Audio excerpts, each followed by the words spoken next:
Bom, nessa aula retornamos à Lei 8.213 e vamos tratar especificamente da pensão por morte. Primeira pergunta, quem tem direito à pensão por morte? São os dependentes. E tem que controlar se o segurado era ou não de baixa renda? De jeito nenhum, isso vai ser para o auxílio reclusão. Bom, os dependentes, lembrar vocês que eles são divididos em classes, né?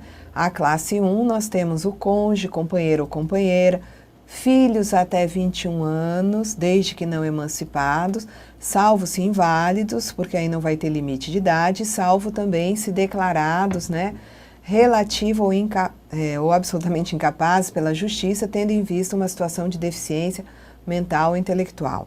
Temos ainda no grupo 1, ou classe 1, os equiparados a filho, que são o enteado e o tutelado. Lembrar que no caso dos integrantes do grupo 1, exceto equiparados a filhos, a dependência econômica ela é presumida. No caso dos equiparados a filhos, é preciso que eles comprovem a dependência econômica relativamente ao segurado. Na classe 2, nós encontramos os pais, e os pais também precisam comprovar a dependência econômica relativamente ao segurado. Na classe 3, encontramos os irmãos até 21 anos, desde que não emancipados, salvo se inválidos, que aí não tem limite de idade, salvo também, né, os irmãos com deficiência mental, né, ou intelectual, declarados absoluta ou relativamente incapazes pela justiça. Então, nesse caso, né, tendo em vista essa decisão judicial de incapacidade, também permite que os irmãos sejam dependentes sem limite de idade. Lembrar que irmãos precisam comprovar a dependência econômica. Essas classes, elas implicam numa ordem de preferência. Os preferenciais são os da classe 1, vindo na sequência do classe 2, né, depois a classe 3. Então, significa que se eu tenho cônjuge e os pais do segurado enquanto seus dependentes, isso não implica que eles serão, né, beneficiários da pensão no âmbito da Previdência, porque se eu tenho um dependente preferencial, que é o cônjuge, será ele o beneficiário da pensão, excluindo os pais do direito a esse benefício. Então, tendo, né, aquelas questões de prova que trazem cônjuge com os pais do segurado, escolham o cônjuge enquanto dependentes. Não tem jeito dos pais se habilitarem à pensão. Tá? Filho do segurado com irmão do segurado. Os filhos têm a preferência, excluindo os irmãos do direito à pensão. Isso a gente já viu lá quando tratamos de dependentes. O risco social que provoca o pagamento da pensão é tanto o óbito quanto a morte presumida, tendo em vista, né, a declaração de ausência pela justiça ou aquelas situações de morte presumida em catástrofe, em desastres, tá? Vamos lá. Carência para a pensão, ela é dispensada, 0 contribuições. O início do pagamento.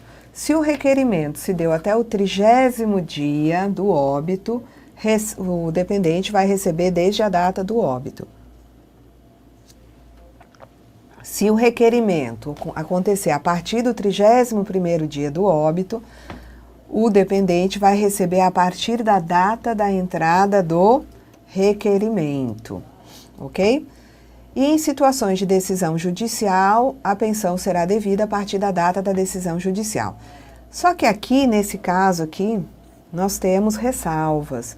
Se eu tenho, por exemplo, um filho menor de 16 anos e ele, não tendo conhecimento de que tinha direito à pensão, levou 2 anos passados do óbito para requerer essa pensão. Ele vai ter, sim, direito a receber a pensão desde a data do óbito. Nós vamos examinar isso mais adiante. Muito bem. Usa o salário de benefício para o cálculo da pensão por morte? Não. Tá? Portanto, a resposta para usa o fator também é não. E como é que eu calculo essa renda, já que eu não uso, pelo menos diretamente, um salário de benefício? Então, a renda da pensão por morte vai levar em consideração o seguinte: se houve o óbito de um segurado ou segurada aposentados, o valor da pensão vai ser 100% do valor da aposentadoria que já vinha sendo pago. Só lembrar que não ocorre conversão automática. porque a aposentadoria é direito de segurado. A pensão é um direito do dependente. Agora, se ocorreu óbito de segurado ou segurada não aposentado, o valor da pensão vai ser calculado através do cálculo de uma aposentadoria por invalidez. Primeiramente, se calcula um valor de aposentadoria por invalidez, aqui teria direito o segurado na data do óbito, e esse valor vai ser o valor da pensão por morte, que será paga ao dependente ou aos dependentes. Lembrar também, tá, que o valor da pensão ele é rateado em partes iguais entre os dependentes. Então, eu tenho 3 dependentes, a esposa e 2 filhos, divide por 3, tá? Eu tenho 6 dependentes, tá? Então, divido por 6. Obedecida a ordem de preferência, eu rateio a pensão entre aqueles componentes.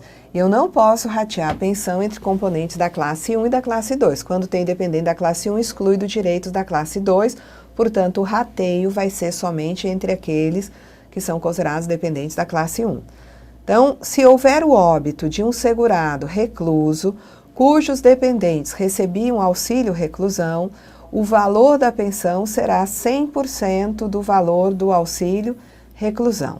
Se esse segurado, ele, recolhido à prisão, ele continuava a recolher contribuições na condição de facultativo, eu vou poder fazer 2 cálculos. Primeiro, eu converto o valor do auxílio reclusão que vinha sendo pago à família em pensão. Mas eu tendo em vista que ele contribui na prisão, eu vou fazer um cálculo de uma aposentadoria por invalidez para ele,